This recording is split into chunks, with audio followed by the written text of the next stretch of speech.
Imagine acordar um dia e perceber que tudo o que você tinha foi tirado de você, não por um erro seu, não por uma escolha sua, mas pela decisão de alguém mais poderoso. Essa foi a realidade de Epicteto, um dos maiores filósofos estoicos da história. Epicteto nasceu escravo. Ele não perdeu a liberdade.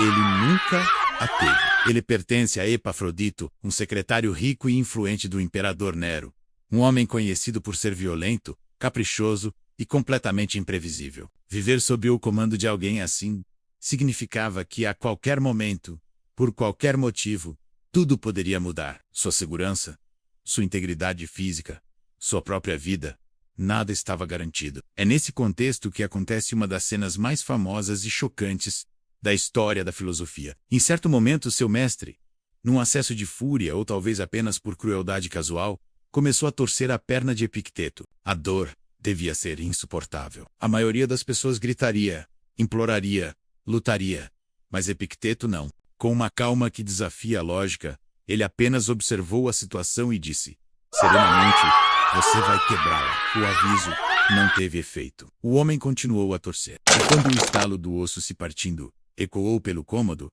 Epicteto completou, sem qualquer traço de raiva ou desespero na voz. Eu avisei. Nenhuma revolta, nenhum grito de ódio, nenhuma lamentação. Ali, naquele momento de dor extrema, injustiça absoluta, nasceu uma ideia que mudaria não apenas a vida dele, mas a de milhões de pessoas ao longo dos séculos. Epicteto entendeu algo que a maioria de nós leva uma vida inteira para aprender. Se é que aprendemos. Ele percebeu que há coisas que estão sob nosso controle e coisas que nunca jamais estarão no nosso corpo. Pode ser ferido, pode adoecer, pode envelhecer. Nossa reputação pode ser manchada por fofocas e mentiras. Nosso dinheiro pode ser perdido, pode ser roubado. A opinião que os outros têm de nós é totalmente incontrolável. Tudo isso pode ser tirado de nós, a qualquer momento. Mas existe um lugar, uma fortaleza interna que ninguém pode tocar. Sua mente, suas escolhas, seu caráter, sua capacidade de julgar os acontecimentos e decidir como responder a eles.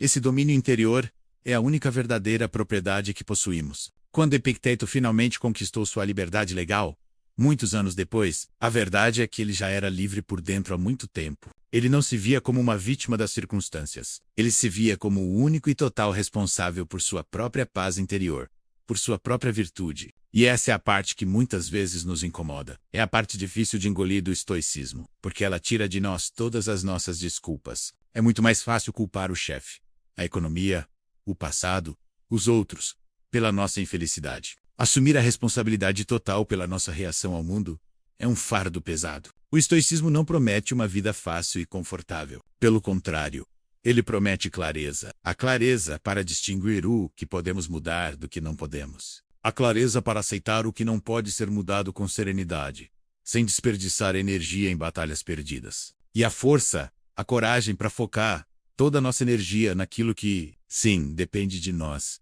Nossas ações, nossos pensamentos, nosso caráter.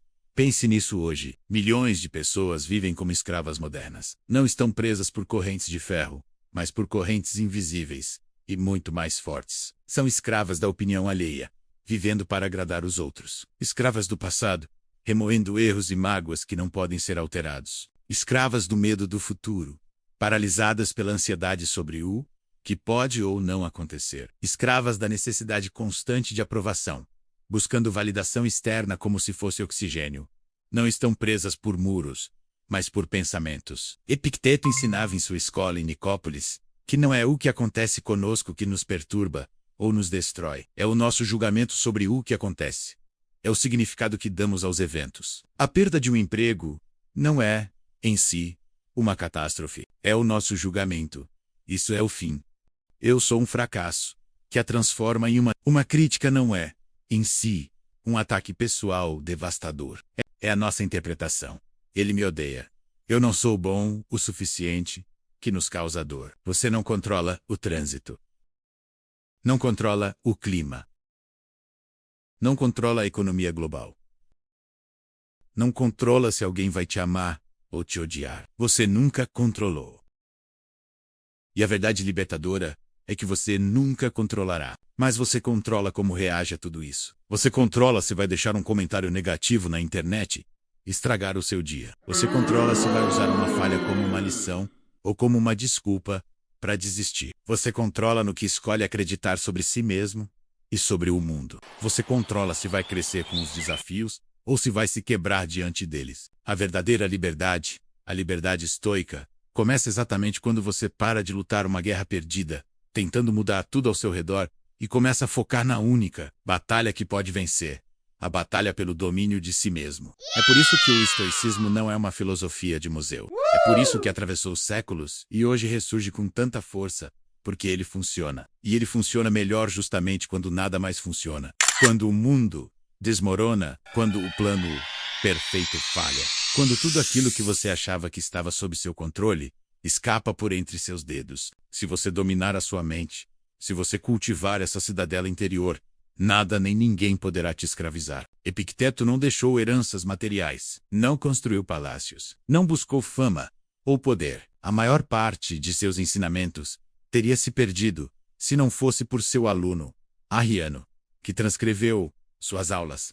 Mas ele deixou algo infinitamente mais poderoso. Um método prático, um guia para viver uma vida boa, uma vida de integridade e paz, sem se curvar ao caos do mundo exterior. E essa lição hoje, em nosso mundo de notificações constantes, de incertezas e de pressões sociais, vale mais do que nunca. Se você sente que perdeu o controle da própria vida, que está sendo levado pelas ondas dos acontecimentos, talvez o problema não seja o mundo. Talvez o problema seja onde você colocou o seu poder. Você o entregou para as circunstâncias, para as opiniões dos outros, para o medo. A liberdade começa no exato momento em que você decide retomar esse poder. O momento em que você olha para dentro e diz: a partir de agora, eu assumo o controle de mim mesmo. E essa decisão, essa escolha fundamental, ninguém pode tomar por você. Se essa história e essa mensagem fizeram sentido para você, deixe o seu like agora. É um gesto simples, mas que ajuda o YouTube a mostrar este conteúdo para mais pessoas que talvez precisem